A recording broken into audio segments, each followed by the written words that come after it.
नमस्कार। Today Bihar news और today Hindustan के डिजिटल प्लेटफॉर्म पर इस वक्त आप पॉलिटिक्स विद प्रकाश देख रहे हैं और मैं हूं आपके साथ प्रकाश सिंह।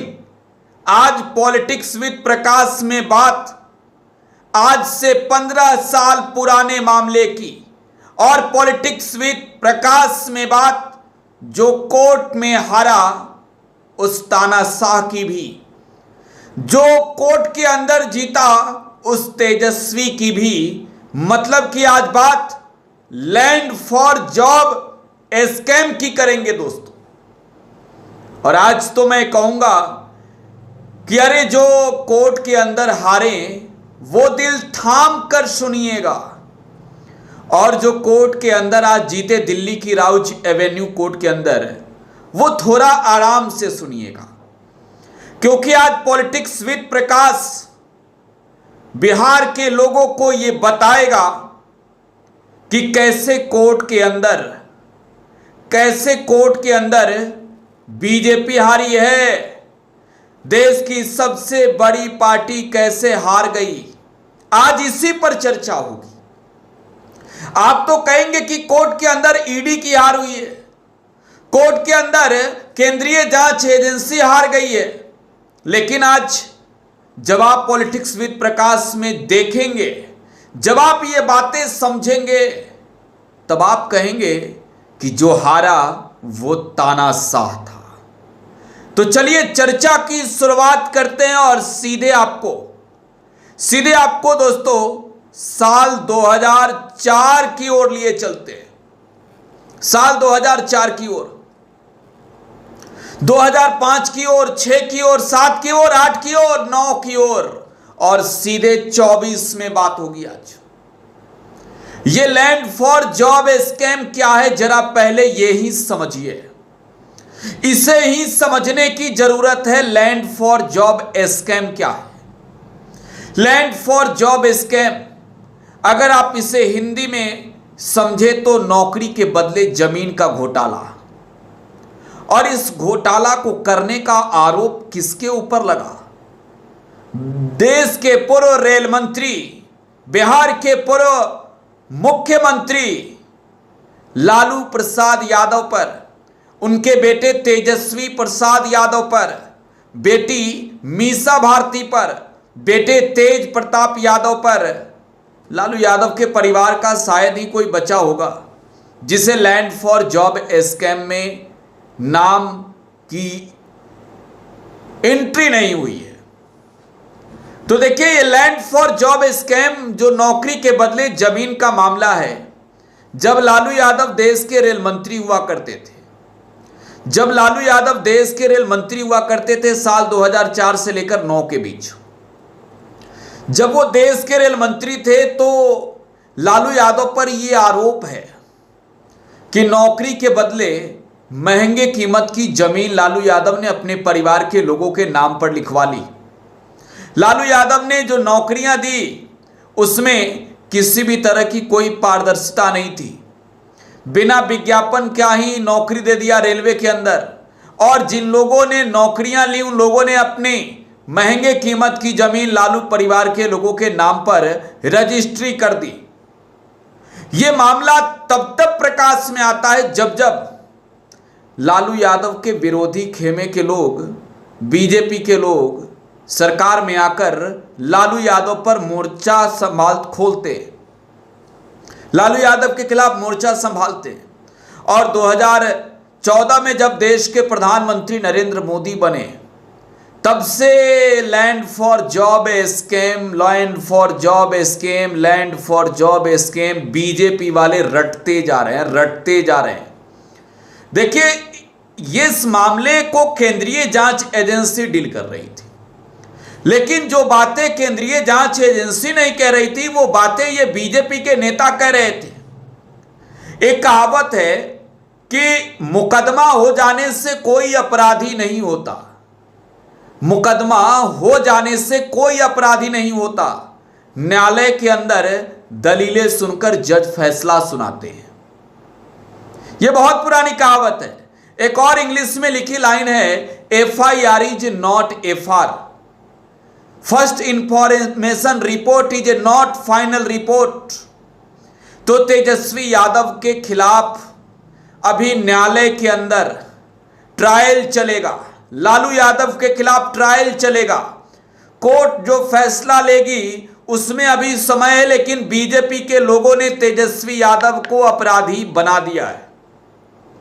अब मेरा सवाल यह है कि भारतीय जनता पार्टी के लोग किस मुंह से कहते हैं कि अरे भाई ये अपराधी है। आज मैं बीजेपी के एक नेता के बयान को सुन रहा था, और वो बयान तब सुन रहा था दोस्तों जब दिल्ली की राउज एवेन्यू कोर्ट ने ईडी के तरफ से दिए गए तमाम दलीलों को सुनने के बावजूद लालू परिवार को जमानत दी, तेजस्वी यादव और तेज प्रताप यादव को जमानत दी, लालू यादव और मीसा भारती को जमानत दी। और इस जमानत की खबर सुनने के बाद बीजेपी के लोग लगे कहने कि अरे भाई अभी तो ये बेल है, फाइनल रिपोर्ट नहीं आई है। तो अगर ये बेल है तो आप अपराधी किस मुंह से कहेंगे? मैं वाकया आपको 2017 का भी याद दिला देना चाहता हूं। 2017 का भी बिहार में जो है वो सरकार चल रही थी महागठबंधन की, जिस महागठबंधन में नीतीश कुमार बिहार के मुख्यमंत्री हुआ करते थे, तेजस्वी यादव सूबा के उप मुख्यमंत्री हुआ करते थे, और सरकार महागठबंधन की थी। महागठबंधन की सरकार इस वजह से गिर गई कि IRCTC स्कैम मामले में तेजस्वी यादव का नाम आ गया। इस नाम को लिया किसने? केंद्र में सरकार किसकी? बीजेपी के लोगों ने उसी नीतीश कुमार को स्वीकारा जो नीतीश कुमार नकारा लग रहे थे महागठबंधन के साथ आकर, और उसी नीतीश कुमार के बदौलत आज भी सरकार में भाजपा के लोग। नीतीश कुमार ने तब कहा तेजस्वी यादव को सफाई दे, अरे भाई first information report is a not final report. किसी व्यक्ति के खिलाफ मुकदमा दर्ज हो जाना ये नहीं प्रतीत होता है कि वो अपराधी है। अपराध पर फैसला सुनाना न्यायालय का काम है, और न्यायालय ये बातें कहेगी कि कौन अपराधी है कौन नहीं है। तो फिर बीजेपी के लोगों ने कैसे ढिढोरा पीटा? आज दिल्ली के राउज एवेन्यू कोर्ट के अंदर तेजस्वी यादव और लालू यादव, तेज प्रताप और मीसा भारती के तरफ से जो वकील खड़े थे उन्होंने अपनी बातें रखी, और दो पक्षों का दलील सुनने के बाद माननीय न्यायाधीश ने कहा कि इन्हें जमानत दी जाती है, बेल गारंटेड। अब जरा ये समझिए, क्या भारतीय जनता पार्टी की हार ये नहीं है? पिछले 2 वर्षों से बीजेपी के नेताओं ने तेजस्वी यादव को अपने बयानों में जितना बार जेल भेजा, क्या अरे ये तो जेल जाएंगे, जेल का ताला खुलने वाला है, तेजस्वी यादव जेल जाएंगे, लालू यादव जेल जाएंगे, तेज प्रताप जेल जाएंगे, राबड़ी देवी जेल जाएंगी, मीसा भारती जेल जाएंगी। मुंह से जेल भेजने का रिकॉर्ड भाजपा ने बनाया।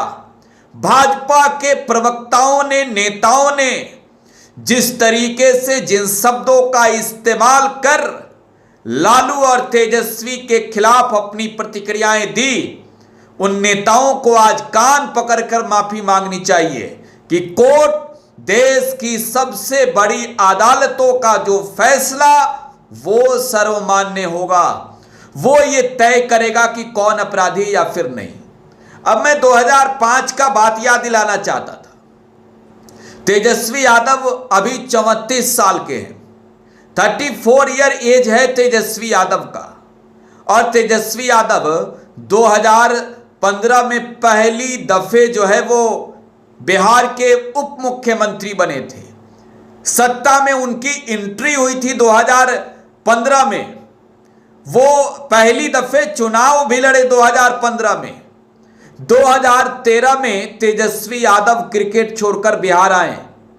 लालू यादव जेल में थे। राबड़ी देवी जो तेजस्वी की मां है वो पटना में अकेली पड़ रही थी, और अपने मां की सहायता के लिए तेजस्वी क्रिकेट छोड़कर पटना आ गए, परिवार के पास आ गए और परिवार के लोगों के साथ रहने लगे।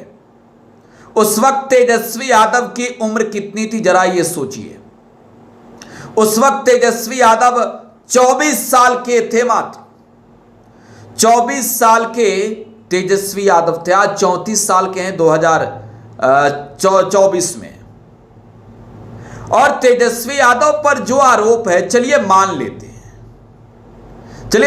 लेते हैं कि 2009 में जो घोटाला लालू यादव किए, अब आप सोचकर बताइए कि अमित शाह के जो लड़के हैं वो जिस उम्र में आज बीसीसीआई के अधिकारी हैं, उस उम्र में वो क्या करते थे जब तेजस्वी यादव की उम्र 2009 में रही होगी। 2009 में तेजस्वी यादव की उम्र मुझे लग रहा है कि 19 साल रही होगी।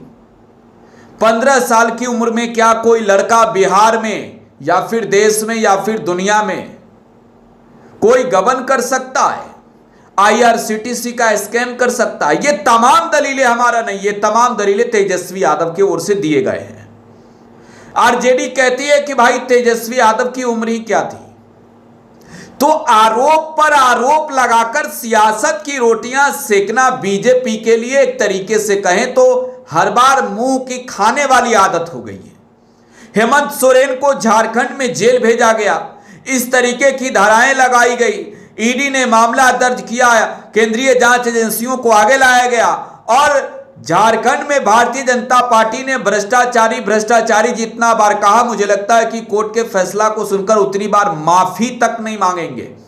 कोर्ट ने हेमंत सोरेन को जमानत दी, अरविंद केजरीवाल को जेल भेजा और दिल्ली में सत्ता का खेल शुरू किया, लेकिन दिल्ली में केजरीवाल को भी जमानत कोर्ट ने दी। आज तेजस्वी यादव को जमानत मिली है।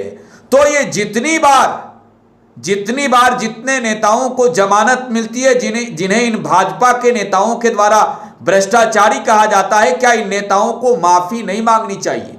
क्या कान पकड़कर उठक बैठक नहीं करना चाहिए?